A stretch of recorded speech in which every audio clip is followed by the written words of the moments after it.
আরে আরে, ওটা হাতে নিয়ে কোথায় যাচ্ছ ডার্লিং? আরে এত লজ্জা পাওয়ার কি আছে? কি নিয়ে যাচ্ছ একটু দেখাও না। নতুন এসেছো, আর তোমার মতো এই জিনিসটাও নতুন নাকি? একদম ঠিক বলেছি ভাই, একদম বিউটিফুল।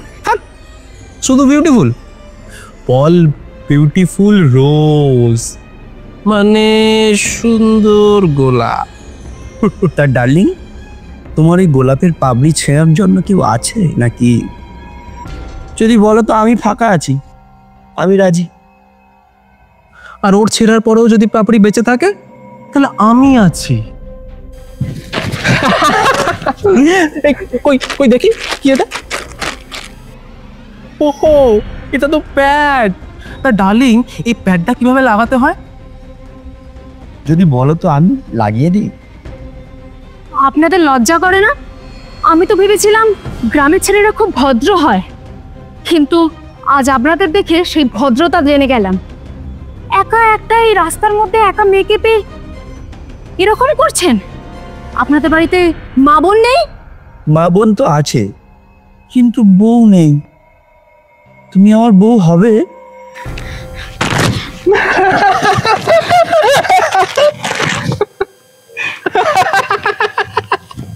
চলে গেল।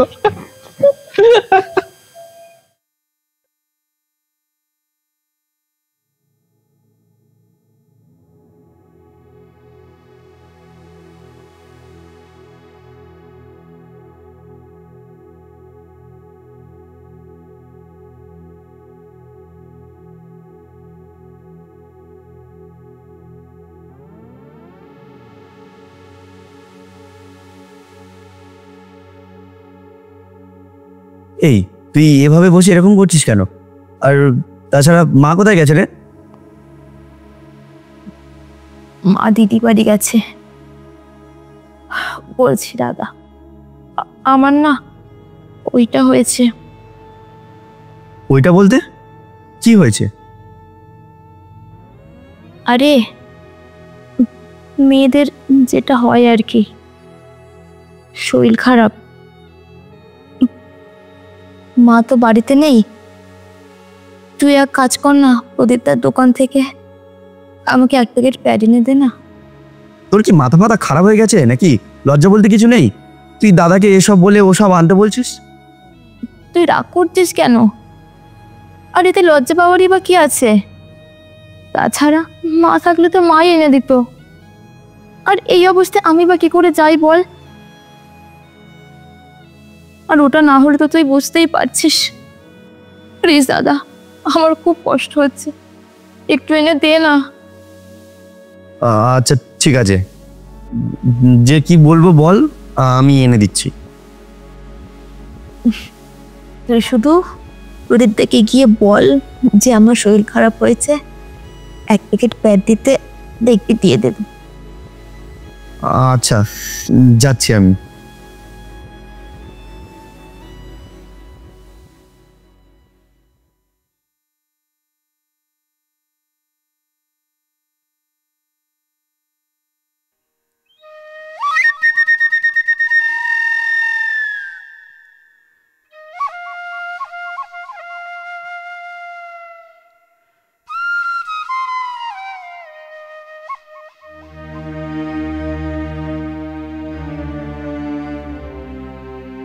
ভয় পাওয়ার কিছু নেই, কিচ্ছু হয়নি। আর কয়েকটা ওষুধ আমি দিয়ে দিচ্ছি, টাইমে টাইমে খেয়ে নিও, ঠিক হয়ে যাবে।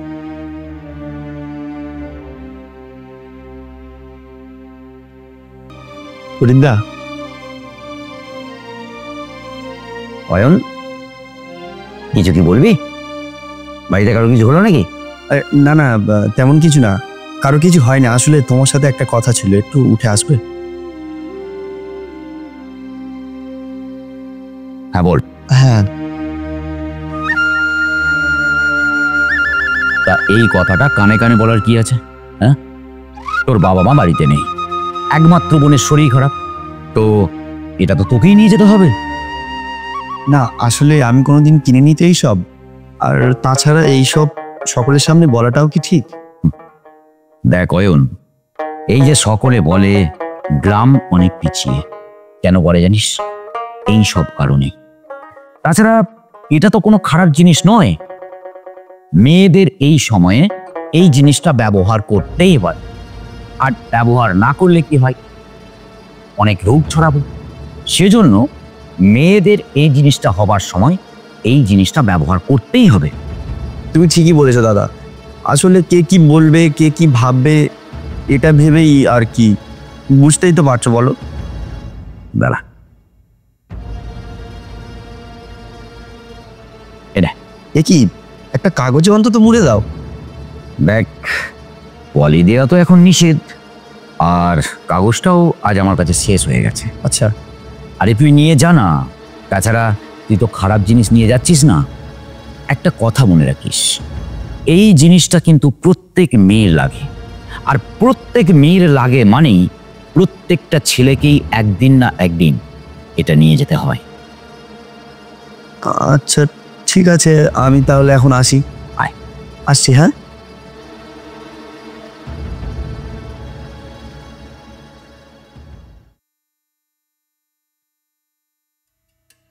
কি নয়ন, রাতারাতি বিয়ে থা করে ফেললি নাকি?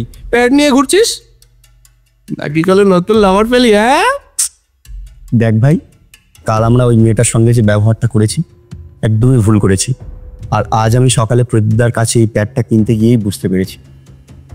বাবা, প্যাড কিনে একবারে সত্যি হয়ে গেলে দেখছি। একটা কথায় আছে না, সত্যি হলে কবে। থাক, আর বাকি কথাটা বললাম না। আচ্ছা, এই প্যাডটা কোন ডার্লিং এর জন্য নিয়েছিস মাইরি? বল বল বল বল। তোর সাথে বন্ধুত্ব করাটাই আমার ভুল হয়েছে, জানিস তো।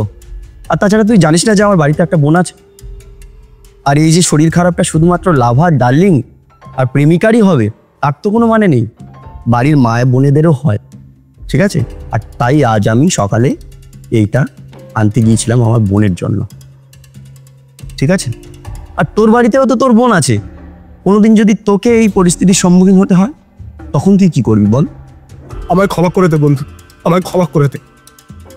আবেগের বসে আমরা অনেক ভুলভাল কাজ করে থাকি, চিন্তা করি না এর পরিণতি কি হতে পারে। কালকে ওই মেয়েটার সাথে আমরা খুব বাজে ব্যবহার করেছি। আমাদের উচিত ওই মেয়েটার কাছে গিয়ে ক্ষমা চেয়ে নেওয়া।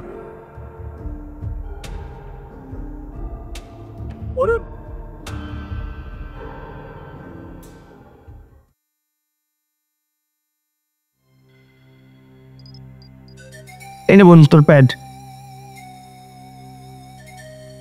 এ কি, আপনি এখানে? ও আমার বন্ধু, কলকাতা থেকে এসেছে। ওই গৌতম দা আছে না, ওর ভাইজি। তো তুই ওকে দেখি চমকে উঠলি যে, ওকে চিনিস নাকি? না না, তেমন কিছু না, এমনি জিজ্ঞাসা করছিলাম আর কি। আর কত মিথ্যে কথা বলবি দাদা? ছি ছি ছি, ওর মুখ থেকে সবকিছু শোনার পর আমার লজ্জা করছে। আমার দাদা এসব করে? তো লজ্জা করে না রাস্তার ধারে বসে বসে এইভাবে মেয়েদেরকে টুনটিটকারি করতে? বোন, তুই আমাকে ক্ষমা করে দে বোন, আমি সত্যি খুব ভুল করেছি। আর হ্যাঁ, আপনাকেও বলছি, আপনিও পারলে আমাকে ক্ষমা করে দেবেন। আসলে কি বলুন তো, আমি ভেবেছিলাম গ্রামের ছেলেরা খুব সহজ সরল, খুব ভালো হয়। এসব টন্টিটকারি শহরের ছেলেরাই করে। আমার ধারণাটা সম্পূর্ণ ভুল হয়ে গেল। আপনারা যদি দিনের বেলায় এমন করেন মেয়েদের সাথে, তাহলে রাতের বেলা কি করবেন? বললাম তো, আমার ভুল হয়ে গেছে, আমাকে ক্ষমা করবেন। আপনাকে একটা কথা বলি, আমাদের যদি এই মাসের শরীর খারাপটা না হতো না, তাহলে আপনাকে মানে আপনাদের মতো এই ছেলেদের টন্টিটকারি করার জন্য তুলে কাছাড়ে মারতাম। আমাদের এই শরীর খারাপের মধ্যে দিয়েই সেই ক্ষমতাটা কেড়ে নেওয়া হয়েছে, তাতে আপনাদেরই মঙ্গল। তাই বলছি, নেক্সট বার কোনো মেয়েকে এই শরীর খারাপ নিয়ে বা এই প্যাড নিয়ে কখনো কোনো ব্যঙ্গ বা বিদ্রুপ করবেন না। যাই হোক শোনু, আমার দাদা তার ভুলটা বুঝতে পেরেছে, তুই তো ক্ষমা করে দে। আর দাদা, তুই আমাকে ক্ষমা করিস, আমার কোনো শরীর খারাপ হয়নি। ওটা তো তোকে একটা শিক্ষা দেওয়ার জন্য একটা নাটক করেছিলাম। আর প্রদীপ বাবুকে আমি ফোন করে বলেছিলাম যাতে তোকে এই জিনিসটা দেওয়ার জন্য কোনো কাগজে না দেয়। হ্যাঁ, সবই বুঝলাম, কিন্তু তুই তো সেটা নিজেই আমাকে নিজের ভুলটা বুঝিয়ে দিতে পারতিস। তো তার জন্য প্রদীপ কাকু, তারপর তোর বন্ধু, তারপর তুই নিজেই এই নাটকটা না করলেও চলতো। ওই যে কথাই আছে, 10 মিলে করি কাজ, হারে যেতে নাহি লাজ। সৌমি, আমি একটু চা করে আনি, সবাই মিলে একসাথে হাসি ঠাট্টা করা যাবে।